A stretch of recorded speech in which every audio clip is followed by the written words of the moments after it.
Hi everybody, Bob Wilson, singer-songwriter, musician since 1968. Oh man, I want to look, 187 CD. I'm doing this one live. I just would come back from grocery shopping. I'm retired, I'm 70 years old. I turn on Fox News because Fox News is the best news station, I think, in the United States. Or more, let me turn on my tape recorder and get a recording of this.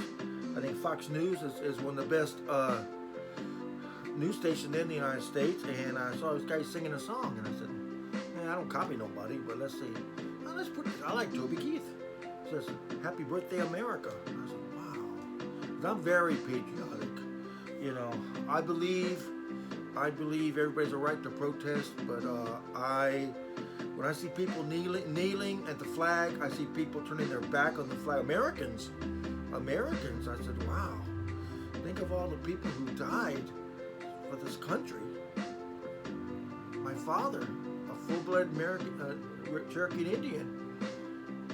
Our Cherokee, all the Native Americans since 1492, was 155 million American Indians were wiped out and killed. I mean, no one talking about that. I understand that. And my dad was in a sergeant in the army in World War II, and he was captured in France by the Nazis in a Nazi concentration camp. He was 26 years old. He was 95 pounds when he came back with that scar on his head. He didn't get nothing. He didn't get a GI Bill. He got nothing. It was nothing in those days. And my brother went to Vietnam. I never went to Vietnam. I was younger. I wasn't a high lottery number. I was going to school. My brother went to Vietnam. He was in the helicopters. My late brother, both my brother and my dad passed away. My brother, he was in the helicopters getting the wounded soldiers. So all the military people from now and then whatever war, thank you for your service. And people have a right. I believe in Black Lives Matter. I believe in gay rights. I believe in all women get equal. I believe in all that stuff. I'm really sad about the horrible treatment of the American Indians. But let's get back to my song because we don't have much time here. I'm gonna write this live. It takes me 2 minutes to write a song, and I can't even read my own writing. Happy Birthday, America. This is for everyone in the world, and this is for every day of the year.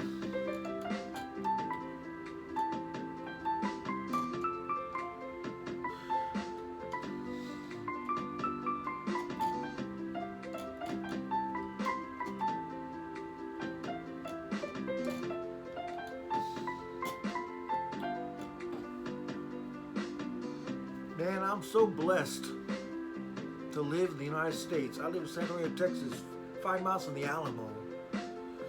You know, all the people that passed away defending this country. I mean,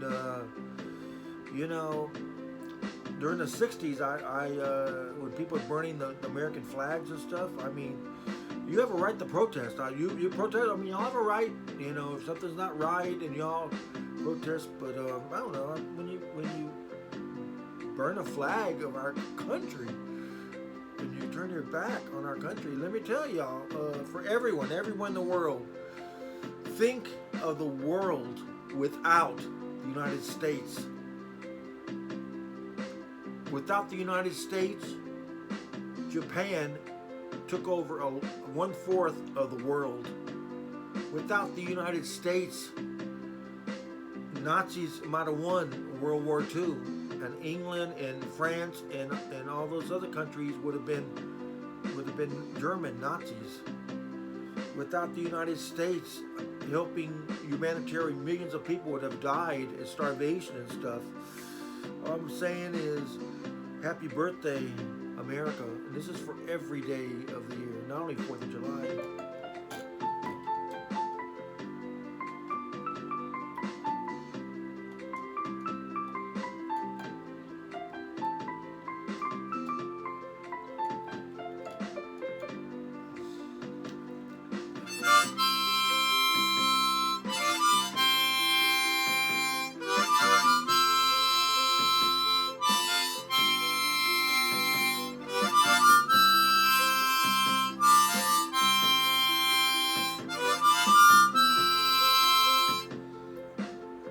Now, I'm not an international superstar music thing. I have 3,600 songs. I've been writing since 1968. You know, I've never had a Grammy. I've never been. I have followers. I'm on Facebook and YouTube. I have followers, but I write stuff from the heart, and you know, I write inspirational stuff. But I mean, everyone has a right to protest. But I mean, come on, please don't burn our flags. Don't turn your back on the national anthem. You know, the people who made this country great. My dad, my brother, both veterans. They both passed away. My dad passed away at 73 years old. God rest his soul. My brother passed away at 46 years old. It's sad, you know. Most of my family, I'm 70, most of my friends and family are gone. All I'm saying, this song's for every day of the year, not only 4th of July. Happy birthday, America.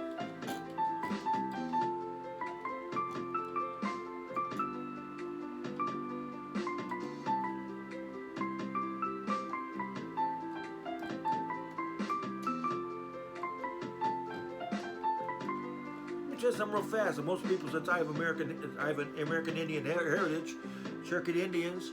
You people that don't know, I believe in Black Lives Matters. I do know that white people captured around 12 million African Americans from Africa for slaves. I understand that, and part of them came slaves in the United States. I understand that, but you don't realize the American Indians. In 1492, that was 160 million American Indians. There's 5 million today. We were wiped out, killed, murdered, everything. But in y'all need to check this out. 1830, the Cherokee was living in Georgia, you know, Virginia, all Virginia, Kentucky. And the President of the United States in 1830 and his buddies said, man, let's make the American Indian Removal Act. I mean, we can make it law, and we can get these American Indians have been there for hundreds of years, and we have a treaty with them. Let's break the treaty. Let's clear them out. We'll give them half price of what the land's worth, because we have a rich white friends that want to build plantations there where we can bring the African slaves in. So the people are fighting for Black Lives Matter. Y'all should check into where that land came from. It came from the American Indians.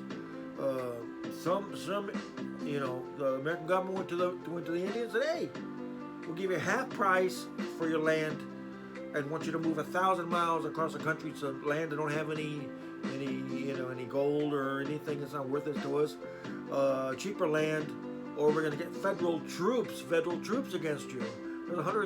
There was 160,000, or no, excuse me, I'm getting older. I think it's 60,000 American Indians were, can you imagine 60,000?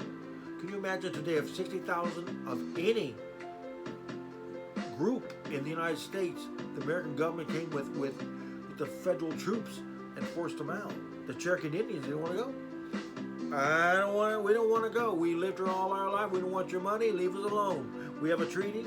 We broke the treaty. We're going to bring federal troops. They brought federal troops in the Cherokee Indians, the chief said, okay. We'll take half the money, but it's winter time. Can't we move across the country in summer? It's 1,000 miles to Oklahoma and around there. No, we need them now because we have to start getting all the slaves out of Africa, bring them over here. We can start our plantations, and we're going to say we need the land because we need bases to defend the United States. That was our thing. So. You know, you should check in history. Happy birthday, America.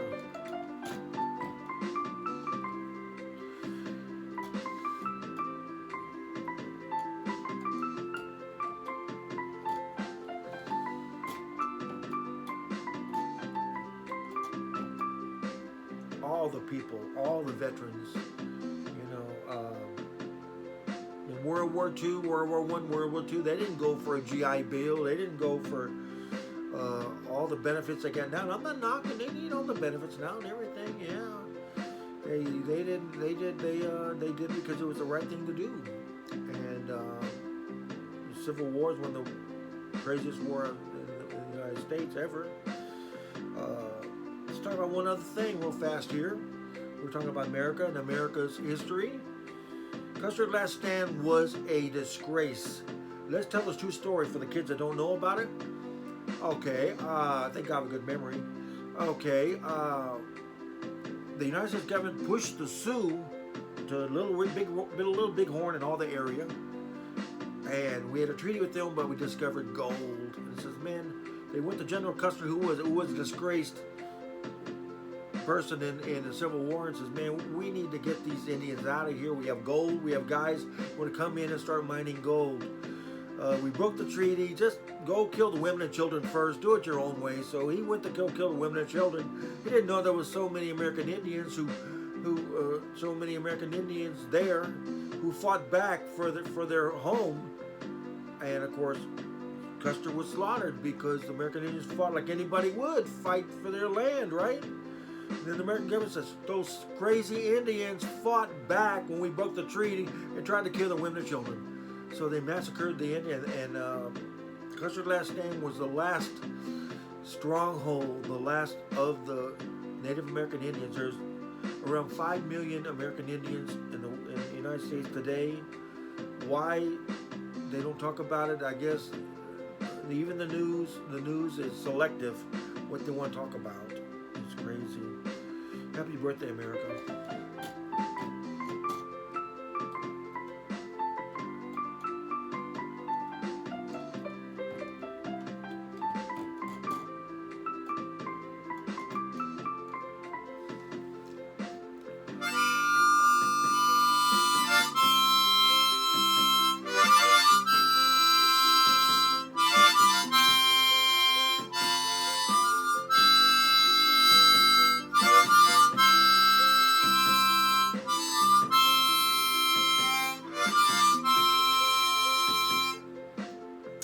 Now, I'm talking to all the young people in the world, teenagers, young people in their 20s, you know. I planned my retirement at 29 years old. I drove the city bus in San Antonio for 30 years. I retired. I've been retired 11 years. I've done many things. I've been in real estate. I've done many things. Plan your future. Most people at 29 years old know what they want to do the rest of their life. Some people never know what they want to do the rest of their life. But all I'm saying in this long song is love your country. The United States of America is not perfect. We're working on racial rights. I wish they would work on Indian rights, but there's only 5 million Indians left, so there's nothing you can say. We already stole their land. We're not going to give them nothing, or very little. And just be kind like I am. I'm kind to everyone. And happy birthday, America. July 4th, 2021. Thank you, America, for defending our country, to defending other countries. Without the United States and our strong military, the world would be a worse place, man. Country would be overrun by dictators. And without our brave men and women of today and of other wars, I cannot think of how bad it would be. Thank you. And for my late brother and my late dad, who are both veterans, I go see them. I go see my mom too passed away. All my family passed away except my sister. So I'm one of the remaining people left. At 70 years old, I'm in good health. But I don't smoke, I don't drink, I don't do drugs, I don't use bad language, I don't pee off nobody. I hope this video don't pee off nobody. It's just, that's the truth. Bob Wilson Studios, have a nice day.